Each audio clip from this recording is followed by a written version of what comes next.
শিক্ষামন্ত্রীর পদত্যাগের দাবিতে শিক্ষার্থীদের দেশব্যাপী তুমুল আন্দোলনের মধ্যে ছাত্রদল কট।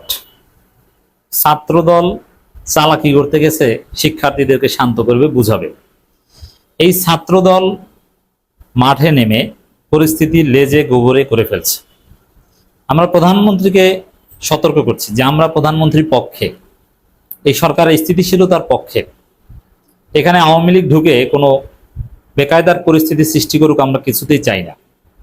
কিন্তু ছাত্রদলকে মাঠে নামার বুদ্ধিটা দিচ্ছে কে? এই ছাত্রদল প্রধানমন্ত্রীর জন্য এখন হুমকি, কারণ পরিস্থিতি বেগতিক হয়ে যেতে পারে। ছাত্রদল মাঠে নেমে শিক্ষার্থীদেরকে হুমকি ধামকি দিচ্ছে। ছাত্রদলের নেতারা বলছে, স্পষ্ট ভিডিও, নাম পরিচয় সহ এসেছে, তারা শিক্ষার্থীদের বলছে তোদের ভাগ্য বলো, তুই তোকারি করে আমার কোমলমতি এই জেনজি শিক্ষার্থীদেরকে অপমান করছে। ছাত্রদলের লোকজন বলছে ওরা সবাই টিকটকার, মানে আন্দোলনকারী শিক্ষার্থীদের, মেধাবী শিক্ষার্থীদেরকে বলছে টিকটকার, ওরা মাদকাসক্ত। যেইভাবে ছাত্রলীগের সভাপতি সাদ্দাম আন্দোলনরত শিক্ষার্থীদেরকে মাদকাসক্ত বলছিল, যেইভাবে মোহাম্মদ আলী আরাফাত সাবেক মন্ত্রী আন্দোলনরত শিক্ষার্থীদেরকে মাদকাসক্ত বলেছিল, এখন ছাত্রদলের গুন্ডারা আন্দোলনরত শিক্ষার্থীদেরকে মাদকাসক্ত বলছে। আমরা এর তীব্র নিন্দা প্রতিবাদ জানাই এবং ভয় দেখাচ্ছে তোদের ভাগ্য ভালো হাসিনা নাই, বাড়ি যা, নাহলে খবর ছিল। তো দর্শক, এরকম হুমকি ধামকি দিচ্ছে। কিন্তু আমার এই সাধারণ শিক্ষার্থীরা ছাত্রদলের এইসব গান্ডুদের দুচে না, ওদেরকে গোনে না। কি ঘটেছে দেখেন, এটা প্রধানমন্ত্রীর জন্য অবমাননাকর, লজ্জা। ঢাকা বিশ্ববিদ্যালয়ে ছাত্রদলকে দেখে ভুয়া ভুয়া স্লোগান আন্দোলনরত শিক্ষার্থীরা। এখন আন্দোলনরত শিক্ষার্থীদেরকে তো আওয়ামী লীগ শিবির ট্যাগ দিয়েছিল, এখন কি শিবির ট্যাগ দেওয়া যাবে? শিবির ট্যাগ দিলে উল্টা আরো উল্টা দোচন খাবে। কারণ এখানে যারা আন্দোলন করছে এরা অর্গানিক শিক্ষার্থী, এরা শিবির না, কোনো দল না, এরা শিক্ষার্থী, এদের অধিকারের জন্য আন্দোলন করছে। এদেরকে শিক্ষামন্ত্রী অপমান করেছেন, তাদেরকে পোল্ট্রি মুরগি বলেছেন। অতএব তারা আন্দোলন করতেই পারে তার পদত্যাগের দাবিতে। আমরা শিক্ষামন্ত্রীর পদত্যাগের দাবিতে আন্দোলনকে পূর্ণ সমর্থন জ্ঞাপন করছি। শিবির বা জামাত বা রাজনৈতিক সংগঠনগুলো এখন পর্যন্ত শিক্ষামন্ত্রীর পদত্যাগ চায় না, আমি যেটা খোঁজ নিলাম। তা যা পরীক্ষা স্থগিতের পক্ষে, বাট শিক্ষামন্ত্রীর পদত্যাগের কোনো দাবি তারা করেনি। তবে নাসিরউদ্দিন পাটোয়ারি ব্যক্তিগতভাবে শিক্ষার্থীদের আন্দোলনের প্রতি অলরেডি সংহতি জানিয়েছে। আস্তে আস্তে অনেকেই সংহতি জানাবেন। এরপর দেখবেন যে এখানে আওয়ামী লীগ ঢুকে পড়ছে।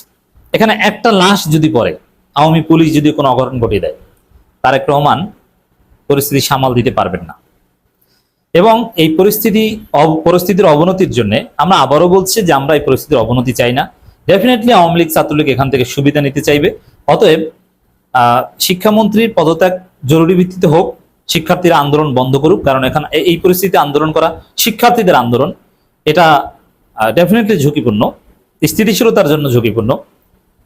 এখন বিএনপি সরকার বিপদে পড়লে পুরো জাতি বিপদে পড়বে, আমরা বিপদে পড়বো, আওয়ামী লীগ সুবিধা পাবে। আওয়ামী লীগ চায় এটা। এই জন্য বলবো যে এই আন্দোলনটা থেমে যাক।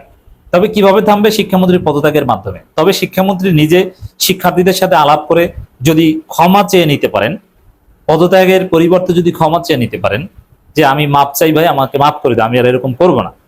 তারপর যদি শিক্ষার্থীরা তাকে ক্ষমা করে দেয়, পোল্ট্রি মুরগি বলার অপরাধ যদি ক্ষমা করে দেয়, ঠিক আছে, তিনি থাকুক দায়িত্বে। কিন্তু আমি ব্যক্তিগতভাবে আবারও দাবি করছি যে শিক্ষামন্ত্রীকে পদত্যাগ করতে হবে। তিনি যে কথা বলেছেন এটা ক্ষমার অযোগ্য। কিন্তু ছাত্রদলকে মাঠে নামিয়ে পরিস্থিতি ঘোলাটে করছে বিএনপি সরকার। কার বুদ্ধিতে ছাত্রদল আন্দোলনরত শিক্ষার্থীদের মুখোমুখি হয়েছে? ছাত্রদলে কোনো গ্রহণযোগ্যতা আছে? ওরা হুমকি ধামকি দিচ্ছে। দেখেন, এই যে একটা তো ঘটনা বললাম যে হাসিনার ভয় দেখাচ্ছে এবং শিক্ষার্থীদেরকে মাদকাসক্ত বলছে, তুই তাকারি বলছে। এবং শিক্ষার্থীরা তো কাউকে করে না, তারা ছাত্রদল সেক্রেটারিকে দেখে ভুয়ো ভুয়ো বলছে। এবং ছাত্রদল যেহেতু নারী শিক্ষার্থীরাও আন্দোলন করছে, তো এই জন্যে ছাত্রদলের এক নেত্রী তিনি গিয়েছেন পরিস্থিতি শান্ত করতে। তিনি বলছেন যে আমি তোমাদের বোন হিসেবে আসছি, কিন্তু শিক্ষার্থীরা বোঝায় কে যা, মানে তার হাত দিয়ে এরকম সরিয়ে দিচ্ছে, মানে গুনছেই না, বলছে যে আমি তোমাদের বোন হিসেবে আসছি। এটা ভালো। আমি এই ছাত্রদল নেত্রীর যে চেষ্টা, হিজাবি এক ছাত্রদল নেত্রী, আই রেসপেক্ট হার, কারণ তিনি যথেষ্ট ভদ্রভাবেই পরিস্থিতি ডিল করার চেষ্টা করছেন। আমি তোমাদের বোন হিসেবে আসছি, এই কথা বলে যদি কেউ আসে, কিছু বলতে চায়, তাকে আমরা কিছুতেই নেগেটিভলি দেখতে পারি না। তার দাবির সাথে আমরা দ্বিমত পোষণ করতে পারি, তার রিকোয়েস্টের সাথে আমরা দ্বিমত পোষণ করতে পারি, কিন্তু তার অ্যাপ্রোচটা আমি ব্যক্তিগতভাবে সম্মান করি। কিন্তু আমার আন্দোলনরত শিক্ষার্থীরা তারা এই নেত্রীকে ছাত্রদল নেত্রী এই পরিচয় জানার পর মানে তার কথাই শুনতে রাজি না, মানে হাত দিয়ে তুচ্ছ তাচ্ছিল্যের সুরে মানে পিছনে ফিরে কি কি আসছে টাসে চলে যায়।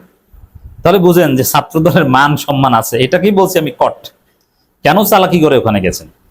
তবে বেটার এখানে শিক্ষামন্ত্রী নিজে এসে ক্ষমা চেয়ে যদি পরিস্থিতি নিয়ন্ত্রণ করতে পারে, আর তৃতীয় পক্ষ যাতে না ঢুকতে পারে, আওয়ামী লীগ ছাত্রলীগ যেন সুবিধা না নিতে পারে, এই জন্য শিবিরের সহায়তা নেওয়া।